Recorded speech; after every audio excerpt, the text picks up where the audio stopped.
दोस्तों, आज हम एक्सप्लेन करने वाले हैं हाल ही में आई मूवी मार्को को, जिसकी आप लोग डिमांड कर रहे थे, इसलिए वीडियो को अभी लाइक कर दीजिए। हम चलिए कहानी शुरू करते हैं। तो मूवी की स्टार्टिंग में हम तारिक नाम के एक आदमी को देखते हैं। तारिक के घर पर कुछ पुलिस ऑफिसर्स आए होते हैं। पुलिस वाले उसके घर पर इसलिए आए थे क्योंकि तारिक के छोटे भाई वसीम का किसी ने मर्डर कर दिया था। वसीम के खूनी का पता लगाने के लिए पुलिस ऑफिसर सत्यम तारिक से पूछता है कि क्या तुम्हें किसी दुश्मन पर शक है। इस पे तारिक उसे कहता है कि हमारे बिजनेस में काफी सारे दुश्मन होते हैं, पर मुझे अच्छी तरह से नहीं पता कि किसने मेरे भाई को मारा होगा। असल में तारिक और वसीम का काफी बड़ा बिजनेस था और शायद से वसीम के दुश्मन ने उसकी जायदाद पर कब्जा करने के लिए उसे मार दिया था। तब पूछताछ करने के बाद सत्यम वहाँ से चला जाता है। अब अगले दिन तारिक के घर पर सभी लोग वसीम के मरने का शोक मना रहे होते हैं। तभी हम तारिक के घर पर रसेल को देखते हैं। रसेल काफी सालों से तारिक और वसीम को जानता था। रसेल भी वसीम की फोटो पर फूल चढ़ाने आया होता है, पर इतने में वहाँ वसीम का दोस्त विक्टर आ जाता है,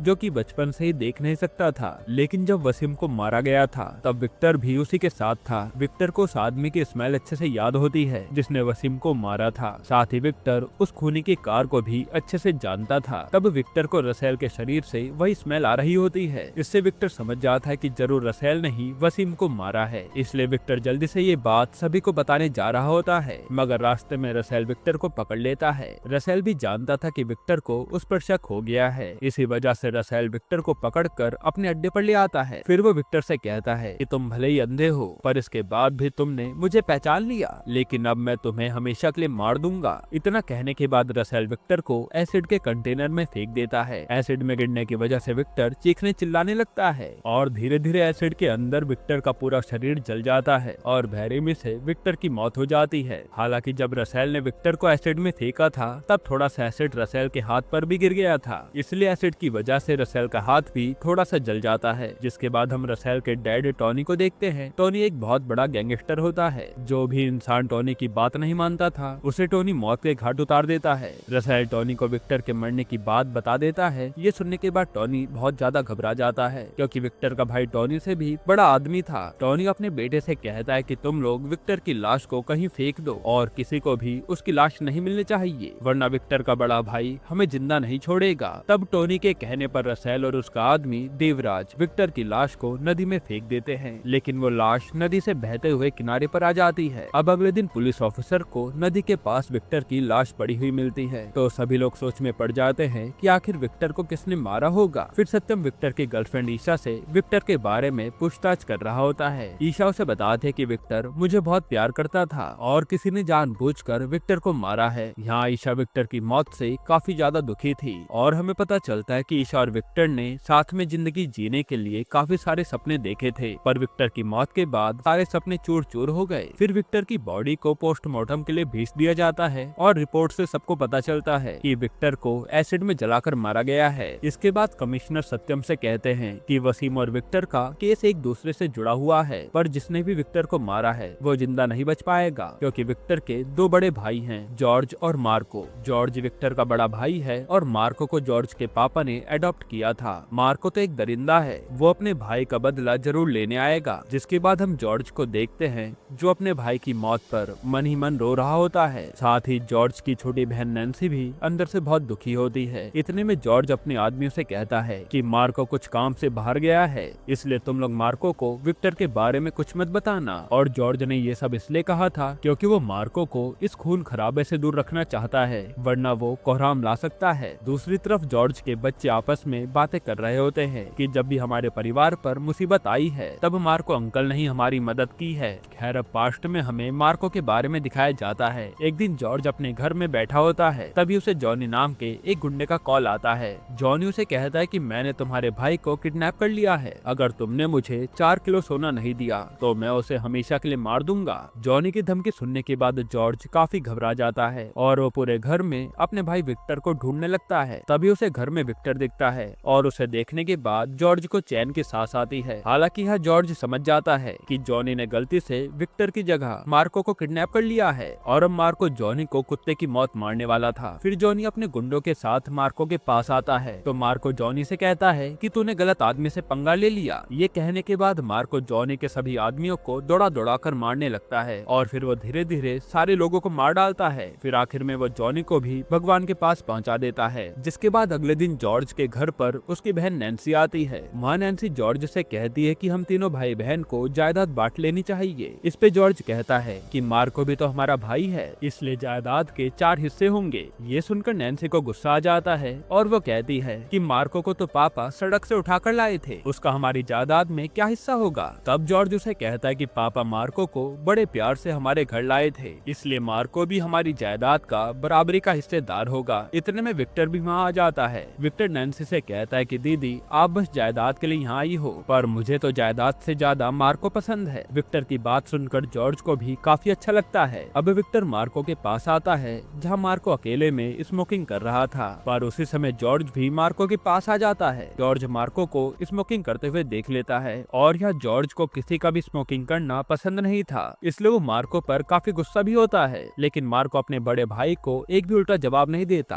और यहाँ हम समझ पाते हैं कि इन भाइयों में आपस में काफी ज्यादा प्यार है। अब मूवी प्रेजेंट में आती है जहाँ सभी लोग विक्टर के फ्यूनरल पर शोक मनाने आए थे। जॉर्ज भी अपने भाई की आत्मा की शांति के लिए भगवान से प्रार्थना कर रहा होता है। तभी वहाँ मार्को आ जाता है जो कि विक्टर की मौत से काफी ज्यादा बेचैन हो गया था। मार्को सबके सामने आते ही कहता है कि मेरे भाई को उस दिन शांति मिलेगी जिस दिन मैं अपने भाई के खूनी को मार दूंगा। मैं अपने भाई की मौत का बदला जरूर लूंगा। तब ये सुनकर वहाँ बैठे सभी लोग काफी ज्यादा डर जाते हैं क्योंकि पता नहीं मार्को अब क्या करने वाला है। फिर फ्यूनरल के बाद जॉर्ज मार्को से जाकर कहता है कि तुम्हें विक्टर का बदला लेने की कोई जरूरत नहीं है, मैं अकेले सब कुछ संभाल लूंगा। इस पे मार्को कहता है कि विक्टर सिर्फ आपका ही नहीं बल्कि मेरा भी भाई था, इसलिए मैं उस खूनी को ढूंढकर कुत्ते की मौत मारूंगा। इतना कहने के बाद मार्को वहाँ से चला जाता है। अब मार्को को विक्टर के साथ बिताए हुए सभी पल याद आ रहे होते हैं और वो काफी ज्यादा दुखी बैठा था। जिसके बाद हम जॉर्ज को देखते हैं। जॉर्ज अपने सभी पार्टनर के साथ बैठा होता है, साथ ही वहाँ टॉनी और उसका बेटा भी आया होता है। टॉनी जॉर्ज को समझाता है कि तुम्हें विक्टर को भूलकर अपने काम पर ध्यान देना चाहिए। असल में टॉनी किसी भी तरह से जॉर्ज का ध्यान विक्टर के ऊपर से हटाना चाहता था, वरना वो कभी भी फंस सकता है। पर जॉर्ज उसे कहता है कि विक्टर मेरी जान था, उस खूनी को मैं ऐसी मौत दूंगा जिसे देखकर सभी कांप जाएंगे। इतने में मार्को जॉर्ज के पास आता है। वो उन सभी से कहता है कि मेरे भैया सही कह रहे हैं। मार्को की बात सुनकर वहाँ बैठा एक आदमी उससे कहता है कि तुम्हें हमारे बीच में बोलने की कोई जरूरत नहीं है। ये सुनकर मार्को को उस आदमी पर गुस्सा आ जाता है और वो गुस्से में उस आदमी को वहीं मार डालता है। खैर अब अगली सुबह सत्यम अपने ऑफिसर के साथ वसीम की मौत का पता लगाने के लिए उसी फैक्ट्री पर जाता है क्योंकि फैक्ट्री पर ही वसीम को मारा गया था। पुलिस वाले वहाँ के सीसीटीवी चेक करते हैं लेकिन उन फुटेज में एक भी क्लिप नहीं होती। इस पे सत्यम अपने ऑफिसर से कहता है कि जरूर किसी ने प्लान बनाकर वसीम को मारा है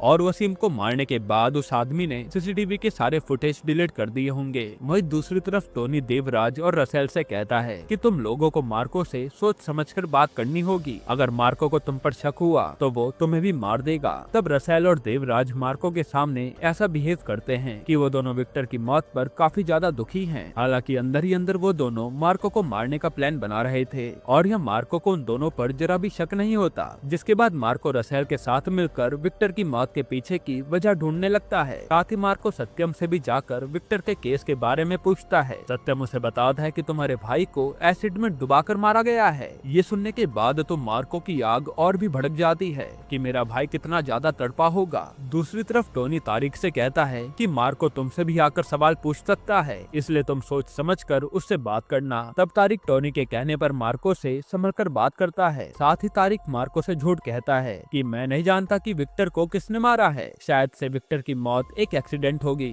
इस पे मार्को कहता है कि विक्टर की मौत एक्सीडेंट नहीं है, विक्टर को किसी ने जानबूझकर मारा है। इसके बाद मार्को अपने एक दुश्मन मंसूर से मिलने जाता है और यहाँ मार्को को उसी पर शक था कि कहीं उसने विक्टर को तो नहीं मारा। वहाँ मंसूर मार्को से कहता है कि अगर तुमने मुझे फाइट में हरा दिया तो मैं तुम्हें विक्टर के खूनी के बारे में बता दूंगा। तो मार्को उसकी फाइट का चैलेंज एक्सेप्ट कर लेता है। इसके बाद इन दोनों की लड़ाई शुरू हो जाती है। तो शुरुआत में मार्को मंसूर को बहुत मारता है, लेकिन तभी मंसूर के आदमी मार्को पर हमला कर देते हैं। पर मार्को मंसूर के आदमियों को भी मारने के बाद आखिर में मंसूर को भी मारने वाला होता है। इतने में मंसूर मार्को से कहता है कि तुम्हारे भाई को किसी बाहर की गैंग ने मारा है, उस गैंग के लीडर की मूछ दाढ़ी नहीं है। साथ ही हमें पता चलता है कि मंसूर ने रसेल के कहने पर मार्को से झूठ कहा था। असल में रसेल को पहले से पता था कि मार्को मंसूर के पास जरूर आएगा, इसलिए उसने मार्को का ध्यान भटकाने के लिए कहा था। फिर हम टोनी को देखते हैं। टोनी को उसके आदमी बताते हैं कि कल जॉर्ज का 120 किलो सोना बोट से हमारे सिटी में आने वाला है। तो ये सुनकर टोनी जॉर्ज के सोने को चुराने का प्लान बनाने लगता है। वो अपने आदमियों से कहता है कि हम लोग 30 किलो सोना देकर कस्टम ऑफिसर खरीद लेंगे, बाकी का 90 किलो सोना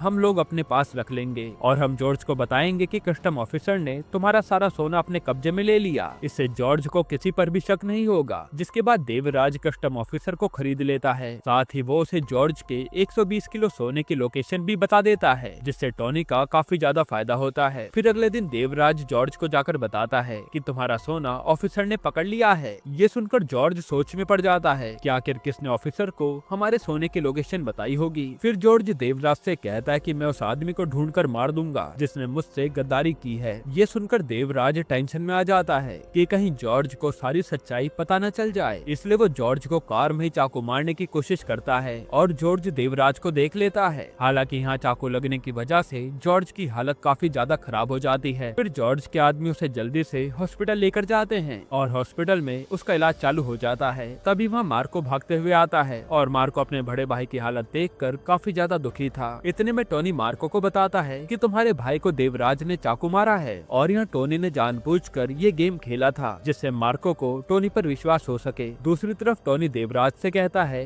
कि मार्को को तुम्हारे बारे में पता चल गया है और तुम किसी सेफ जगह जाकर छुप जाओ। तब टोनी के कहने पर देवराज शहर के बाहर चला जाता है। जिसके बाद अगले दिन राज नाम का एक लड़का सत्यम के पास आता है। वो सत्यम को बताता है कि जब वसीम को मारा जा रहा था तब मैं वहीं पर छुपा हुआ था। असल में राज वसीम की फैक्ट्री में छुपकर वीडियो बनाने आया था, क्योंकि वसीम की फैक्ट्री में गैर कानूनी काम होते थे। और तभी राज ने देखा कि तारिक और रसेल ने मिलकर वसीम का खून किया है। राज ने ये सब कुछ अपने कैमरे में भी रिकॉर्ड कर लिया था, तो वो ये वीडियो सत्यम को दे देता है। फिर सत्यम वो रिकॉर्डिंग कमिश्नर को जाकर दिखा देता है, पर वो कमिश्नर टोनी से मिला हुआ था। वो टोनी को तुरंत ये बात बताता है। टोनी ये जानने के बाद सीधा सत्यम के पास आता है और उसे जान से मार डालता है। साथ ही वो राज को भी ठिकाने लगवा देता है। फिर हम मार्को को देखते हैं। मार्को अपने कमरे में शांत बैठा होता है। इतने में वहाँ पर मार्को की गर्लफ्रेंड मारिया आती है। मारिया उसे कहते कि तुम मुझे कभी भी टाइम नहीं देते, मुझे नहीं लगता कि हम दोनों एक दूसरे के लिए बने हैं। इतना कहने के बाद मारिया मार्को को उसकी रिंग वापस दे देती है और वहाँ से चली जाती है। हालांकि तब भी मार्को उसे कुछ कह नहीं पाता। फिर हम जॉर्ज को देखते हैं। जॉर्ज का आदमी उसे वो वीडियो लाकर दिखाता है जिसमें रसेल और तारिक वसीम को मार रहे थे।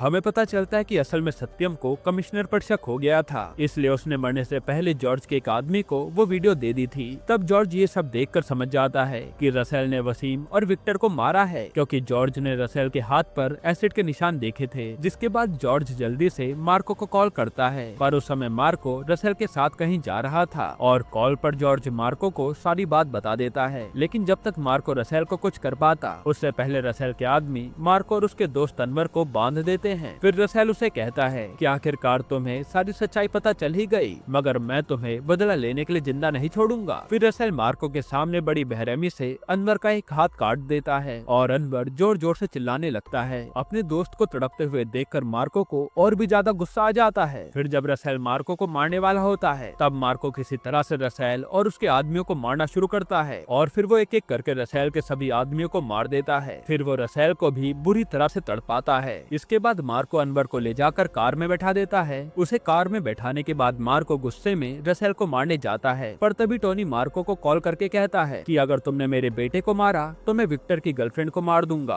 और उसके पेट में तुम्हारे भाई का बच्चा है। ये सुनने के बाद मार्को रसेल को कुछ नहीं कहता। दूसरी तरफ जॉर्ज मार्को से कहता है कि टोनी को जो भी चाहिए मैं उसे देने को तैयार हूँ। मैं किसी भी तरह से अपने खानदान के वारिस को बचाकर रहूंगा। हालांकि मार्को जानता था कि टोनी इतनी आसानी से ईशा को नहीं छोड़ेगा, इसलिए मार्को सबसे पहले देवराज को ढूंढता है और वो देवराज को पकड़कर उसे एक बड़े से कंटेनर में बांध देता है। फिर वो देवराज से कहता है कि ये कंटेनर 10 मिनट में ब्लास्ट होने वाला है और अगर तुमने मुझे ईशा का पता नहीं बताया तो तुम्हें मरने से कोई बचा नहीं पाएगा। इतना कहने के बाद मार्को कंटेनर के बाहर आ जाता है। फिर थोड़ी देर में देवराज डर के मारे मार्को को ईशा के बारे में बता देता है कि टोनी ने ईशा को अपने फार्म हाउस में छुपा कर रखा है। ये सुनने के बाद मार्को जल्दी से टोनी के फार्म हाउस पर जाने लगता है और थोड़े टाइम बाद वो कंटेनर ब्लास्ट हो जाता है, जिससे देवराज की वहीं मौत हो जाती है। इसके बाद फार्म हाउस पर मार्को टोनी के सभी गुंडों को बहुत मारता है और गुंडों के मरने के बाद जब मार्को ईशा के पास आता है तब वहाँ मार्को को ईशा के बदले कोई और लड़की बैठी हुई दिखती है। इतने में टोनी मार्को के पास आकर कहता है कि तुम्हें क्या लगा, मैं ईशा को यहाँ छुपा कर रखूंगा, ईशा मेरे बेटे के कब्जे में है। फिर टोनी ईशा के बदले में मार्को से काफी सारे पैसे मांगता है। इसके बाद अगली सुबह मार्को एक बैग लेकर रसेल के पास जाता है। तब रसेल को लगता है कि उस बैग में पैसे होंगे, लेकिन उन बैग में टोनी का हाथ होता है। तब रसेल अपने पापा का हाथ देखकर काफी ज्यादा डर जाता है और हमें पता चलता है कि मार्को ने ईशा को बचाने के लिए टोनी का किडनैप कर लिया है। साथ ही मार्को ने टोनी का एक हाथ भी काट दिया था। फिर मार्को कहता है कि तुम्हें टोनी का पता चाहिए ना, तो तुम्हें ईशा को मेरे हवाले करना होगा। तब रसेल डर के मारे ईशा को मार्को के हवाले कर देता है और मार्को भी रसेल को टोनी का पता बता देता है। फिर रसेल अपने आदमियों के साथ उस पते पर जाता है तो वहाँ टोनी एक कमरे में बंधा हुआ था। अब जब रसेल उस कमरे को खोल रहा होता है तो टोनी अपने बेटे को मना करने लगता है, क्योंकि टोनी के सर पर एसिड रखा हुआ था और वो एसिड का डिब्बा दरवाजे से जुड़ा था। अगर रसेल दरवाजा खोलता तो वो एसिड टोनी के ऊपर गिर जाता। इसलिए रसेल खिड़की से कमरे के अंदर जाता है और वो बड़े आराम से वो एसिड अपने पापा के ऊपर से हटा देता है। पर तभी उसे पता चलता है कि टोनी के पैरों के नीचे बॉम्ब रखा है। ये जानने के बाद रसेल अपने पापा को छोड़कर कमरे के बाहर आ जाता है और बॉम्ब ब्लास्ट होने की वजह से टोनी की यहीं पर मौत हो जाती है। यहाँ रसेल भी अपने पापा की मौत पर काफी ज्यादा दुखी था और वो भी ठान लेता है कि वो